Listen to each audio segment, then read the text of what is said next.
السلام عليكم ورحمة الله وبركاته. إن الحمد لله نحمده ونستعينه ونستغفره ونعوذ بالله من شرور أنفسنا ومن سيئات أعمالنا. من يهده الله فلا مضل له ومن يضلل فلا هادي له. أشهد أن لا إله إلا الله وحده لا شريك له وأشهد أن محمدا عبده ورسوله وبعد. Kita sampai terjemah. Mau diterjemahkan dalam bahasa apapun, dengan kalimat apapun, tidak bisa mewakili. Dari mulai Ar-Rahman, Ar-Rahim, Al-Malik, Al-Quddus, As-Salam, 99 nama Allah ini tidak bisa diterjemahkan secara mewakili. Jika selama ini Ar-Rahman diterjemahkan dengan penyayang misalnya, Ar-Rahim Maha Pengasih, Al-Malik Maha Berkuasa, Al-Quddus Maha Suci, itu sekedar membantu agar yang tidak paham bahasa Arab, terutama tentang nama-nama tersebut, bisa sedikit terbantu. Oh begitu ya. Oh maksud Al-Quddus anu, maksud Al-Malik anu, maksud Ar-Rahim anu. Adapun mewakili tidak bisa. Artinya sama persis antara Ar-Rahman dengan pengasih, enggak. Ar-Rahim dengan penyayang, Al-Quddus dengan Maha Suci, enggak. Sekedar membantu. Dan secara umum ayat-ayat Al-Quran seperti itu, sering kita bahas bahwa dengan nama Allah yang Maha Pengasih lagi Maha Penyayang, bukan Al-Quran. Segala puji bagi Allah Tuhan seluruh alam, ini juga bukan ayat Al-Quran ya. Inilah kitab yang tidak ada keraguan di dalamnya, ini juga bukan ayat Al-Quran ya.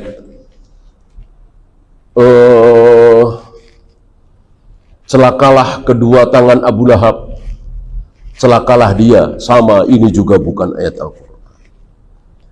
Karena ayat Al-Quran adalah tabbat yada Abi Lahab wa tab, Bismillahirrahmanirrahim, Alhamdulillahirabbil alamin, itu ayat Al-Quran. Ketika diterjemahkan dalam bahasa Indonesia, bahasa Inggris, bahasa Jepang, bahasa apapun, tidak bisa menggantikan. Buktinya? Nah, buktinya apa? Buktinya kalau kita sholat, baca Al-Fatihahnya terjemahan bahasa Indonesia, sah apa tidak kira-kira? Sah apa tidak? Kita hafal Al-Quran, hafal Al-Fatihah, Bismillahirrahmanirrahim, Alhamdulillahirabbil alamin, Ar-Rahmanirrahim, kita hafal. Tapi kita sengaja kita pakai terjemahannya. Allahu Akbar, dengan nama Allah yang Maha Pengasih lagi Maha Penyayang, dan seterusnya dan seterusnya. Sahkah sholat kita? Tidak sah, karena kita belum membaca surat Al-Fatihah. Surat Al-Fatihah adalah Bismillahirrahmanirrahim, Alhamdulillahirabbil alamin. Ketika dialih bahasakan ke bahasa manapun, tidak bisa mewakili, tidak tergantikan. Oleh karena itu banyak para ulama itu sangat menggemarkan belajar bahasa Arab, belajar bahasa Arab, agar Al-Quran, hadis, Sahih Bukhari, Sahih Muslim nggak usah diterjemahkan, nggak usah diterjemahkan. Sebab kalau diterjemahkan beda. Entah sudah berapa kali saya sampaikan di majelis ini kisah tentang Raja Faisal yang bertemu dengan dokter kafir itu. akhirnya masuk Islam. Ya.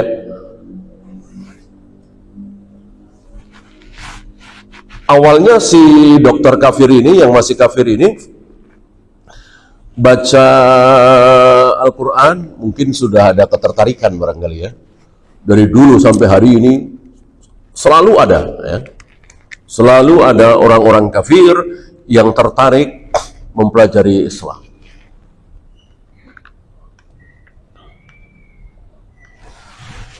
Terutama orang-orang mereka yang berilmu, yang jujur, yang amanah, jujur secara ilmiah ya. Adapun kaum muslimin tertarik mempelajari agama selain Islam, sepertinya nggak ada gunanya ya. Dan nggak usah penasaran. Seorang profesor, doktor, muslim, lulusan Madinah, lulusan Mekah, penasaran ingin belajar agama Buddha misalnya, bodoh. Penasaran ingin belajar agama Hindu, bodoh. Adapun tokoh-tokoh Buddha, Hindu, Yahudi, Nasrani penasaran ingin belajar agama Islam, banyak sekali. Dan mereka tidak bodoh. Gitu ya. Nah, rupanya si dokter kafir ini sama dengan kebanyakan ilmuwan lain tertarik. Islam itu seperti apa? Mulailah dia baca-baca Al-Quran, tapi yang dibaca terjemahan. Kalau tidak salah Prancis ya, bahasa Prancis. Nah, qadarullah, Allah takdirkan dokter kafir ini bertemu dengan Raja Faisal. Ketika beliau berobat ke Paris atau kemana, bertemulah dia yang menangani. Sepertinya dokter spesialis yang bagus, canggih. Nah, di sela-sela pengobatan itu ngobrol lah. Ya tentu si dokter ini tahu bahwa Raja Faisal adalah seorang muslim. Ya. Iseng-iseng dia mengatakan, saya sering mendengar bahwa di dalam Al-Quran itu ada mukjizat, ada satu yang hebat, ada yang luar biasa. Saya sudah berbulan-bulan baca Al-Quran, saya tidak mendapatkan itu sesuatu yang luar biasa. Iseng-iseng Raja Faisal nanya, apakah Anda baca Al-Quran? Baca. Ini ditunjukkan. Tentu terjemahan dalam bahasa Prancis. Orang dia nggak tahu bahasa Arab. Kata Raja Faisal, walillahilham, Allah berikan hidayah kepada beliau untuk mengatakan bahwa yang Anda baca bukan Al-Quran. Yang Anda baca bukan Al-Quran. Al-Quran ini. Gitu. Ditunjukkan oleh beliau bawa Al-Quran kecil ya, barangkali belum ada Android atau apa ya. Al-Quran kecil ini, yang Al-Quran ini Allah turunkan, Allah wahyukan kepada Jibril sampaikan kepada Nabi kita Muhammad SAW, Nabi sampaikan kepada para sahabat. Ini yang lain bukan Al-Quran. Loh, yang saya baca apa ini? Yang Anda baca adalah pemahaman si mutarjim. Yang sedang Anda baca adalah pemahaman si penterjemah. Anda sedang disetir oleh penterjemah. Ketika kita membaca bukan dalam bahasa asli, kita sedang disetir. Kita sedang disetir oleh penterjemah. Apakah ada jaminan bahwa penterjemah itu pasti baik? Ya, berapa banyak pinter, mungkin tepat ya, madrasatun ya sekolahan, gitu. Tawilun ya panjang, bener ya, tapi nggak tepat. Itu berapa banyak? Saya pernah iseng-iseng baca terjemahan Ihya Ulumuddin itu, ini tahun masih kecil saya, mungkin SMA apa SMP ya. Itu saya pusing. Ya, padahal penterjemahnya itu kalau tidak salah profesor di IAIN Semarang. Salah satu dosen gitu. Atau mungkin dekannya, pak rektornya gitu. Ya bukan orang bodoh, tapi pusing, gak paham sama sekali. Mungkin masih ada bukunya. Ya, ketika belajar bahasa Arab dengan baik dan benar, alhamdulillah mudah, nggak perlu simutarjim. Nah, ini ucapan Raja Faisal tepat sekali, apa istilah kita, menampar si dokter ini. Anda sedang didikte oleh si penterjemah. Nggak mungkin pengetahuan Anda melebihi si penterjemah. Disetir. Kata dokter ini dalam iya juga ya. Ya sudah pisah. Nggak mungkin penasaran nih si dokter kafir ini ya.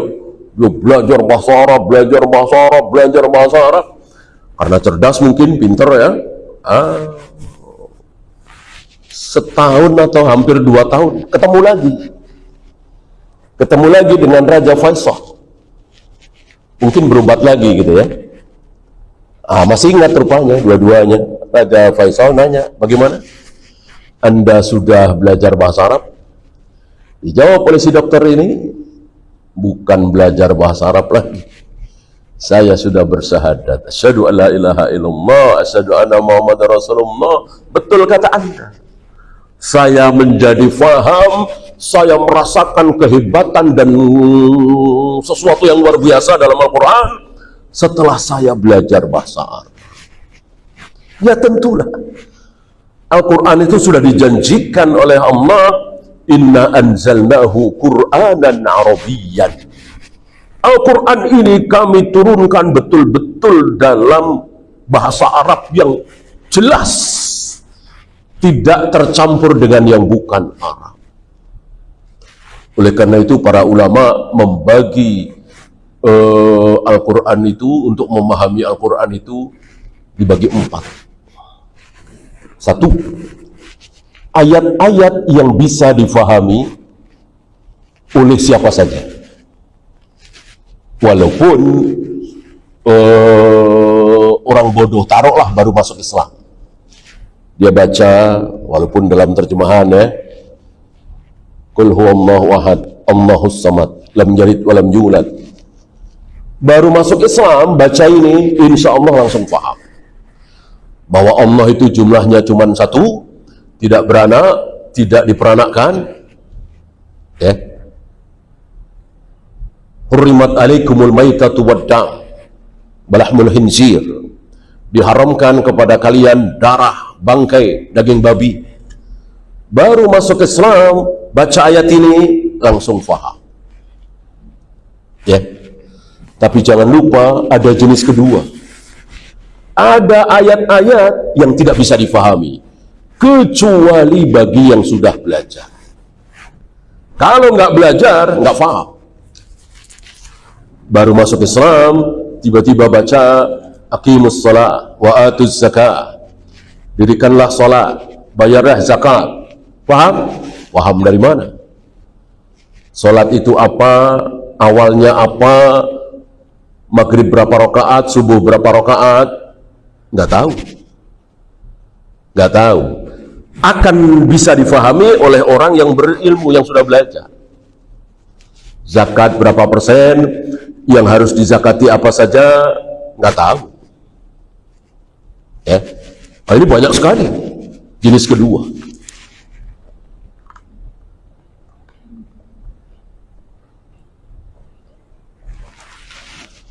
Walamma qada Zaidun minha watara. Tatkala Zaid telah menunaikan hajatnya, maksudnya telah menceraikan istrinya, maka aku nikahkan engkau dengan dia. Tentu timbul pertanyaan, Zaid ini Zaid siapa? Engkau ini siapa? Dia itu siapa? Kalimat kan cuma seperti ini, surat Al-Ahzab kan? Tahu dari mana? Setelah belajar ilmu tafsir dan seterusnya, tahu bahwa engkaunya adalah Rasulullah, Zaidnya adalah Zaid bin Harithah, yang pernah diganti namanya menjadi Zaid bin Muhammad, kemudian dilarang. Kemudian dianya siapa? Zainab binti Jahsy, jandanya Zaid. Itu baru bisa diketahui oleh orang yang belajar, berilmu. Ini jenis kedua. Ini banyak sekali. Nah, yang ketiga, ada ayat-ayat yang tidak mungkin bisa difahami kecuali oleh orang Arab. Orang yang bahasanya betul-betul bahasa Arab, terutama Arab Badui. Kalau Arab sekarang kan udah rusak. Ya, udah nggak ada jalasta, jalastuma, jalasti, nggak ada lagi itu. Arab, ya Arab apa istilahnya, Arab pasaran ya. Udah nggak pakai tasrif, udah nggak pakai nahu, nggak pakai saraf, ya, nggak bisa ditasrif, itu bahasa Arab yang rusak gitu.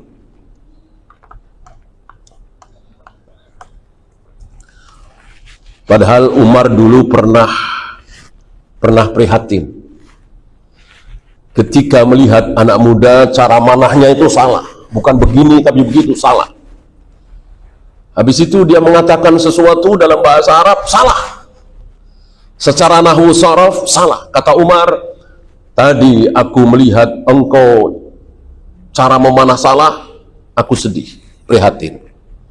Begitu aku mendengar engkau mengucapkan sesuatu dalam bahasa Arab salah, aku lebih prihatin lagi, lebih sedih lagi.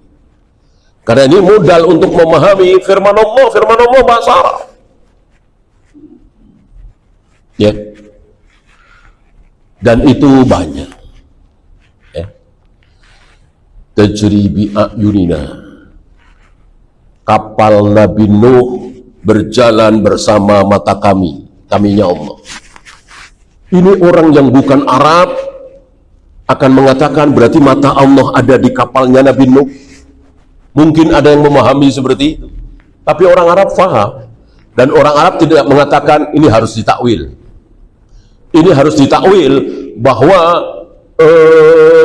mata Allah tidak berada di kapalnya Nabi Nuh, walaupun kalimat itu tajri bi a'yunina, bahwa kapalnya Nabi Nuh berjalan bersama mata kami.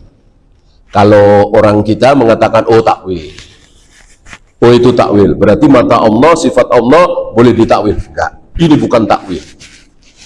Orang Arab, terutama yang dahulu, Badui, yang belum rusak bahasanya, itu faham dengan kalimat itu. Sering orang Arab mengatakan, do'ainaika fi hadad duka. Dia mengatakan, mengamanai kepada pembantunya, penjaga tokonya, letakkan kedua matamu di tokoku ini. Ini bahasa yang tidak lazim di bahasa kita. Mungkin bahasa lain juga tidak lazim, kan? Dalam bahasa Arab lazim seperti itu. Letakkan kedua matamu di tokoku ini. Letakkan kedua matamu di gudang ini. Maksudnya apa tentu antum tahu ya. Tapi kalimat itu tidak lazim di bahasa kita. Nah, ini menjawab kelompok Asy'ariyah, Maturidiyah, Jahmiyah, Jabariyah yang mengatakan sifat Allah boleh ditakwil. Buktinya tajri bi a'yunina ditakwil. Enggak. Itu bukan takwil. Itu sudah menjadi kaidah bahasa Arab. Bahasanya Abu Jahal, Abu Lahab, kafir Quraisy, bahasa Arab dari nenek moyangnya, dari Nabi Ibrahim, Nabi Ismail waktu masih di Mekah. Nah, disinilah betapa pentingnya bahasa Arab itu. Ya. Dan satu lagi ayat Al-Quran yang tidak mungkin bisa difahami, tidak mungkin bisa diketahui maksudnya kecuali oleh Allah saja. Jangankan kita, Rasulullah juga nggak tahu. Rasulullah nggak tahu apa maksud alif lam mim, alif lam ra, yasin, nun, qaf, dan seterusnya. Yang tahu hanya Allah. Ya, tentu ini tidak banyak. Bal huwa ala sabili taqrib wa tafhim. Jadi menerjemahkan sifat-sifat Allah itu cuman dalam rangka mendekati supaya bisa paham, membantu, bukan mewakili. Jadi jangan pernah beranggapan bahwa Ar-Rahim adalah anu, Ar-Rahman adalah anu. Buktinya kan kalau kita kasih nama anak kita penyayang, pengasih, boleh. Boleh. Kita kasih nama cucu kita, cicit kita pengasih, penyayang, boleh kan? Yang tidak boleh Ar-Rahman, Ar-Rahim.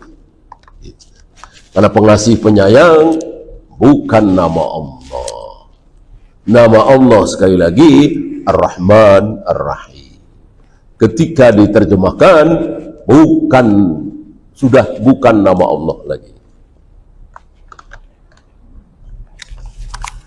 Likamaliha fi mabnaha wa ma'naha, karena secara makna, secara tafsir, secara maksud itu sudah sempurna, tidak perlu ditambah dan jangan dikurang. Ar-Rahman, Ar-Rahim, Al-Malik, Al-Qudus, As-Salam, Al-Muhaimin, ini sudah pas, sudah yang terbaik, termulia, teragung, terindah. Jangan dirubah-rubah. Semakin faham kita dengan maksud para ulama, jangan diterjemahkan. Banyak para ulama yang tidak suka kitab-kitab ini diterjemahkan semua. Bagi yang tidak faham akan mengatakan bagus dong. Kan orang awam jadi bisa baca Sahih Bukhari, Sahih Muslim, Abu Daud, Nasai, Tirmidzi. Sebagian ulama mengatakan jangan. Kalau pengen tahu, belajar. Yang mengajari, ya tentu faham bahasa Arab. Kan begitu. Nah, banyak saudara-saudara kita orang awam, ya biarin aja. Nanti baca terjemahan. Nggak faham, bahkan salah faham, bahaya kan? Coba menurut antum, lebih baik nggak tahu, apa lebih baik salah faham? Lebih baik salah faham, apa lebih baik tidak tahu? Mana yang lebih baik? Dua-duanya buruk tentunya. Tidak tahu buruk, salah faham buruk. Mana yang lebih buruk? Salah faham apa tidak tahu? Salah faham. Sebab orang yang tidak tahu, dia merasa, oh saya nggak tahu. Saya bodoh. Saya siap dikasih tahu. Saya siap belajar. Karena dia merasa bodoh, merasa tidak tahu. Coba kalau salah faham. Ya, saya tahu. Saya alim, saya pintar.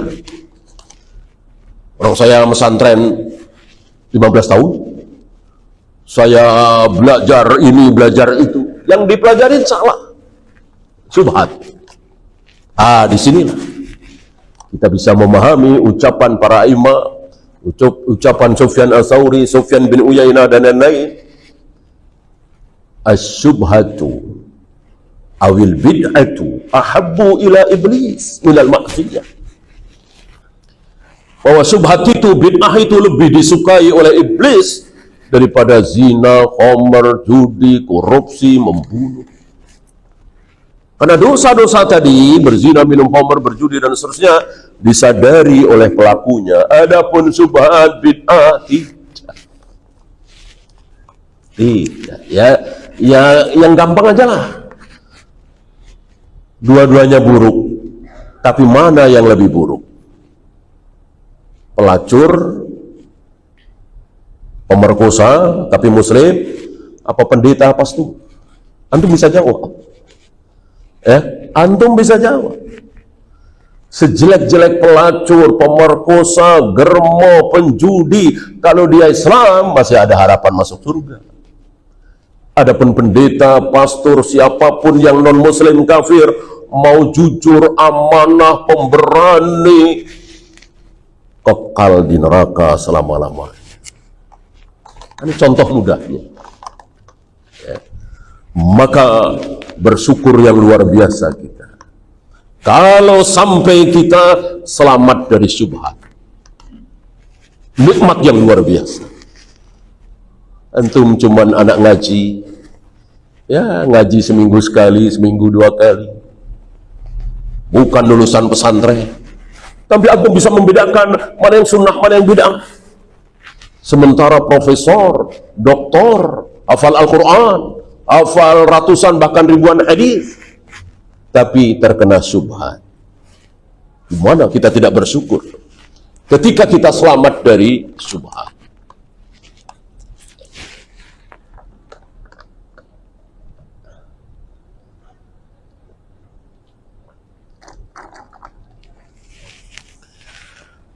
Wali husniha fi alfadhiha wa madlulatiha, dan secara lafaz itu yang terindah. Indahnya tentu versi Allah, bukan versi telinga kita. Kan masing-masing kita punya telinga masing-masing. Oh, menurut saya bagus nih, kedengarannya bagus, nama ini bagus nih, apa, Fir'aun, bagus. Secara kedengaran Fir'aun bagus. Bagi kita yang sudah belajar tentu ini buruk sekali. Nama Fir'aun itu nama yang buruk sekali. Walaupun kedengaran secara telinga kayaknya bagus nih. Daripada Musa. Musa kurang bagus. Kedengaran di telinga lebih baik Fir'aun. Ya, itu bagi orang yang tidak tahu.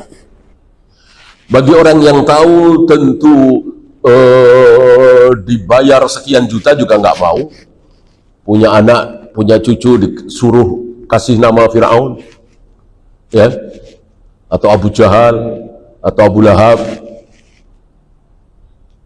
Bagi yang tahu, ya. Maka indah di sini tentu versi Allah, bukan versi telinga kita. Kita harus tundukkan. Kan masing-masing punya versi, ya. Orang keadilan, kesopanan, masing-masing punya versi. Sopan menurut orang Jawa dengan sopan menurut orang Batak mungkin belum tentu sama. Apalagi antara orang Jawa dengan orang Eropa misalnya. Masing-masing punya versi. Nah, ketika Allah sudah punya versi, kita pun harus tunduk. Kita tundukkan versi kita ke versi Allah. Menurut versi Allah, kalau ada orang kafir masuk Islam, diapain? Ada orang kafir masuk Islam, versi Allah, adil versi Allah, diapain? Dikasih zakat. Kalau Baitul Mal banyak, ya kasih banyak. Abu Sufyan, Muawiyah, Aqra bin Habis, masing-masing diberi 100 ekor unta. Ketika baru saja masuk Islam. Berapa ratus juta itu kalau sekarang? Ya, kalau ada. Waktu itu kan setelah perang Hunain. Oh, ghanimah luar biasa. Nah, kalau ada orang Islam masuk Buddha misalnya, atau pindah agama Hindu misalnya, atau Kristen, diapain? Adil nih, versi Allah, diapain? Belum pernah dengar? Man baddala dinahu faqtulhu. Dibunuh. Coba tanyakan ke orang PBB, orang Amerika, orang Eropa, orang internasional, pasti mereka akan mengatakan nggak adil. Begitu masuk Islam aja dikasih duit. Begitu keluar dari Islam dibunuh. Adil dari mana? Ini adil versi Allah. Allah yang mengatakan seperti itu. Ya. Nah, kita tundukkan versi kita ke versi Allah. Allah itu Tuhan Rabbul Alamin. Nggak mungkin salah dalam membuat kebijakan. Ya, di mata kita aja kayaknya aneh nih. Ada orang kafir Yahudi membunuh seorang muslim. Waktu itu perempuan, ya. Jadi ada seorang perempuan luka di kedua kepalanya. Luka di kiri kanan, kepala kiri kanan. Ditanya nggak bisa jawab. Ya jelas lukanya ini karena dipukul. Ditanya udah nggak bisa jawab, udah mendekati sakaratul maut. Siapa yang membunuh engkau? Nggak bisa jawab. Maka disebut si Anu. Nah, ketika disebut nama seorang Yahudi, perempuan ini mengangguk, masih bisa mengangguk. Maka Yahudi yang disebut namanya, yang dia mengangguk itu, dicari, ditangkap. Setelah ditanya-tanya, akhirnya mengaku. Maka si Yahudi ini dipukul kepalanya dengan 2 batu secara bersamaan, kiri kanan, dan mati. Karena kisos itu seperti itu. Membunuh dengan belati, ya dikisos dengan belati juga. Membunuh dengan ditusuk, ia dikisos dengan ditusuk pula. Bahkan walaupun dengan membakar, karena dia duluan. Hukum asal membunuh dengan cara membakar tidak boleh, hanya Allah yang boleh. Tapi kalau dia mulai duluan, boleh.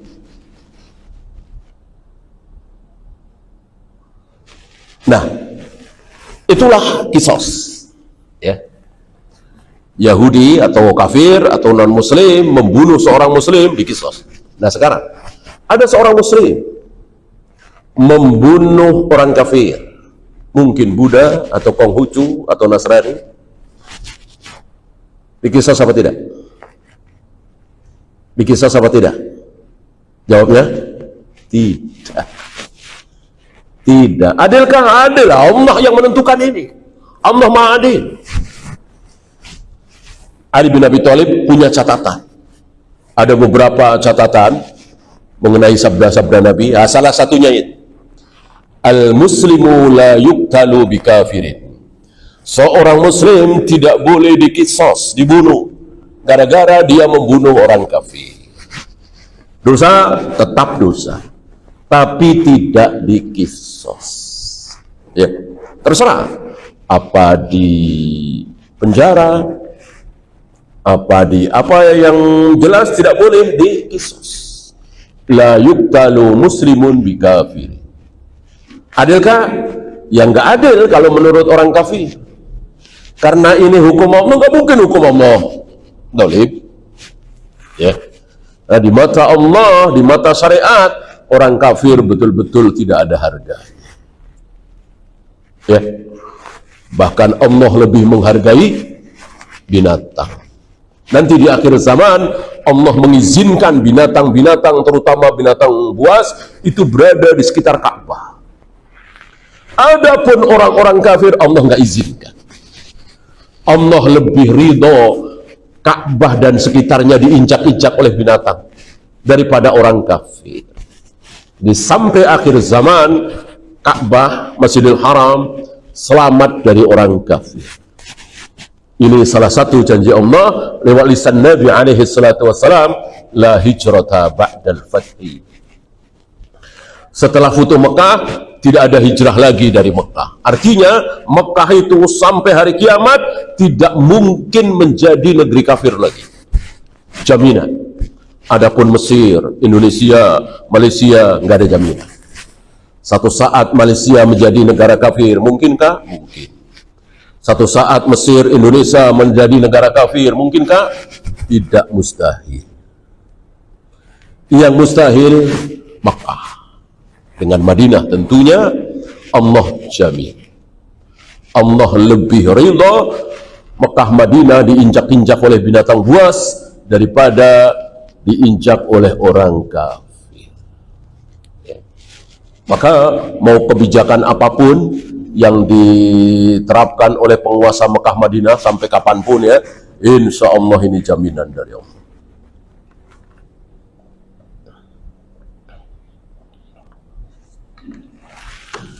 Fahiya ahsanul asma'ul husna ini sebaik-baik nama. Kama anna sifatihi subhanahu wa ta'ala akmalus sifat. Begitu pula sifat-sifat Allah itu sifat yang paling sempurna. Allah mempunyai sifat Ar-Rahman, Ar-Rahim, Al-Malik, Al-Qudus. Ini sempurna, termasuk Al-Mutakabbir. Seandainya Allah tidak sombong, maka Allah tidak sempurna. Kenapa Allah sempurna? Karena salah satu sifat Allah yaitu sombong. Ketika Allah tidak sombong, justru tidak sempurna. Justru kesempurnaan Allah itu dengan kesombongan-kesombongan Allah. Lihat Al-Quran, lihat hadis. penuh dengan kesombongan Allah, karena Allah memang maha sombong. Akulah satu-satunya, akulah satu-satunya, akulah satu-satunya. Allah berhak mengatakan seperti itu.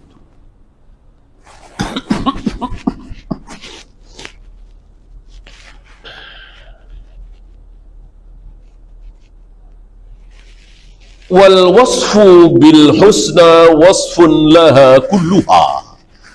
Dan sifat indah itu adalah seluruh sifat Allah dan nama Allah. Jadi nggak ada yang, wah ini kurang nih.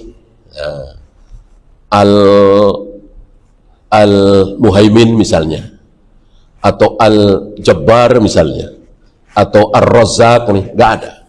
Jadi semuanya sempurna dengan keindahannya. Tidak ada satupun yang bisa menyayangkan. Waduh, sayang ini ya. Coba jangan pakai ini. Nah, ya. Sama dengan Al-Quran. Coba ayat ini bunyinya jangan begini ya. Coba ayat ini bunyinya begini ya. Nah, nggak mungkin.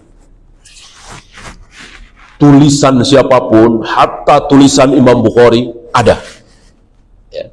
Dan sudah dari awal mula selesai ditulisnya Sahih Bukhari kan sudah ada 4 yang aduh sayang nih jangan begini. Semua ciptaan manusia, tulisan manusia, yang paling sahih kan Sahih Bukhari. Kitab paling sahih di muka bumi setelah Al-Quran adalah Sahih Bukhari, tapi tetap aja ada kritikan ya. Bahkan sampai hari ini Syekh Albani tidak takut ya. Syekh Albani tidak takut mengatakan bahwa ini ya minimal ada kritikan lah, minimal ada kritikan. Kalau murid beliau Syekh Salim bin Id Al-Hilali kan mengakui ya, untuk hadis-hadis yang diriwayatkan oleh Abu Daud misalnya, Tirmidzi misalnya, Nasai misalnya, Ahmad misalnya, aku masih berkomentar. Artinya bisa saja Abu Daud mengatakan sahih, saya tidak mengatakan sahih. Ini kata Syekh Salim, salah satu murid terbaik beliau. Adapun Bukhari dan Muslim, aku tidak berkomentar. Apa yang sudah diriwayatkan dan disahihkan oleh dua orang tua ini, Syaikhan Bukhari dan Muslim, aku ikut saja, aku tidak berkomentar.